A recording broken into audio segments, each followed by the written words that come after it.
کې چې تراویح د 10 رکعات دي او خامخا به یې کې.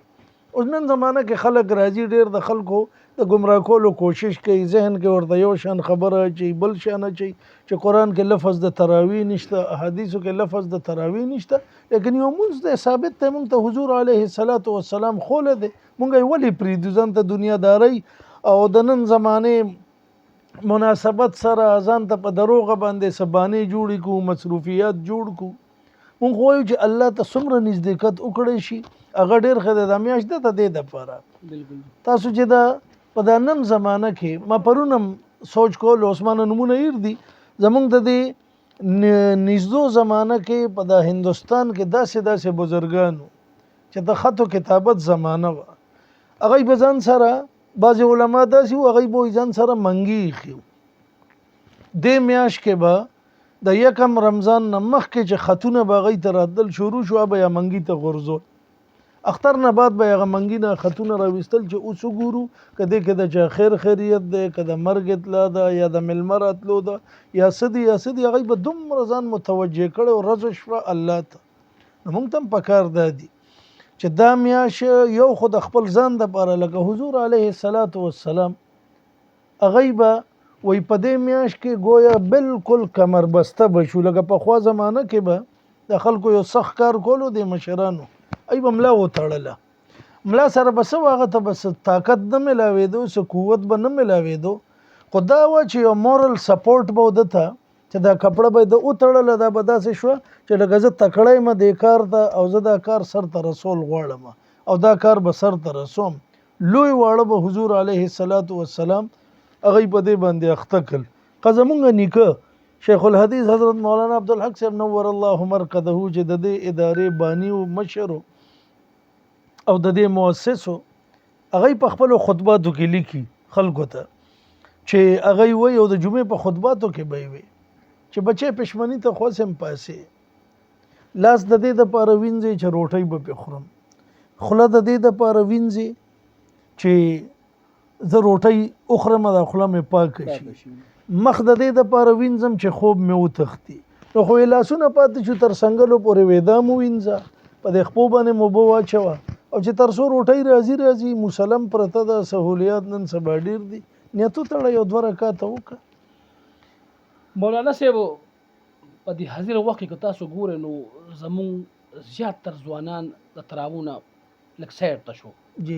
پخوا به دومره خلک نه ګمراه کېده دومره به دغه نو، نن سبا چې کوم دي خلک ګمراهۍ طرف ته ژر روان دي. حالانکې د دې علم کې لږ تاسو مال اضافه وکړئ تراویح خو سعودي عرب کې هم ښه کثرت سره کېږي په مکه مکرمه کې کېږي، نو دا ولې دا خلک ګمراه کېږي چې دا زموږ علم غلط طرف ته خلک مونږ له سوچ راولي که څنګه؟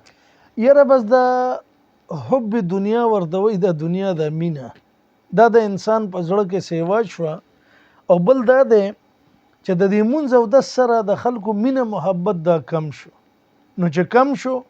نو الله خو تا ته بار فرمایي چې ته ګوره ته ما ته ځان اوزګار که نو زه به تا ته فراغت درکم. د دې څه مطلب دی؟ د دې مطلب دا دی چې ته په خپل ذهن باندې زما د عبادت دا مسلط که چې ما ته د الله د عبادت کول دي نو ستا په وختونو کې به زه دومره برکت واچوم چې دنیاوي کارونه به دې ټول کېږي. نن حال دا دی افسوسناکه خبره دا ده چې موږ د خپل ذهن نه هغه د مونځ او د عبادت هغه شوق ختم کړی نو د هغې هغه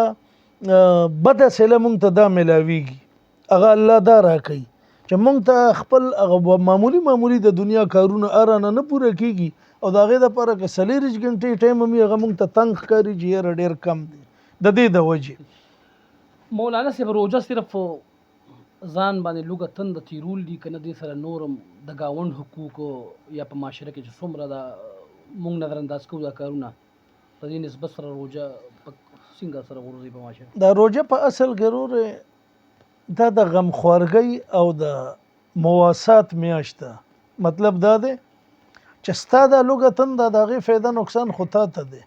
او ستا او د الله مینځ کې معامله ده. دا واحد عبادت هم دی چې دا د انسان او د الله په مینځ کې دی. مونځ که ته کې نو اوږد به وکړې د دې دپاره به وکړې چې یاره فلانی حاجي صاحب مې وګوري فلانی سړی مې وګوري چې یاره دا ډېر ښه سړی دی ډېر اوږد مونځ کوي یا تلاوت کوي. دا واحد عبادت دی چې دا ستا او د الله ترمنځ معامله ده.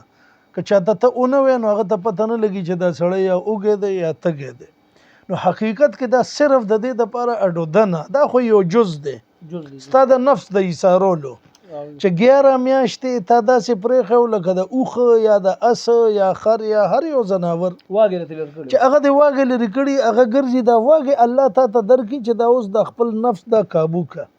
دا خو د دې محض یو نری غوندې وړوکی غوندې جز شو چې تا ته جسمانی طور سره الله تعالی د آینده 11 میاشتو دپاره قوت او طاقت درکړي. اصل د دې چې کوم روح دی د روژې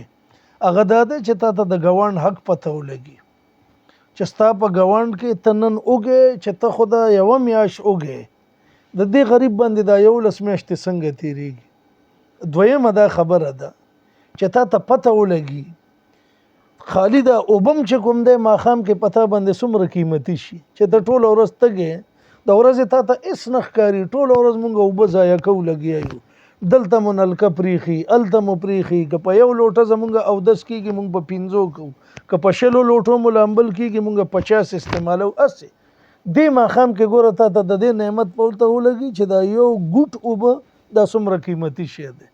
او بیا تا ته د خوراک پته ولګي چې دا خوراک څومره قیمتي شی دی چې الله تعالی ما ته کالو سر دا په فراوانۍ سره راکوي.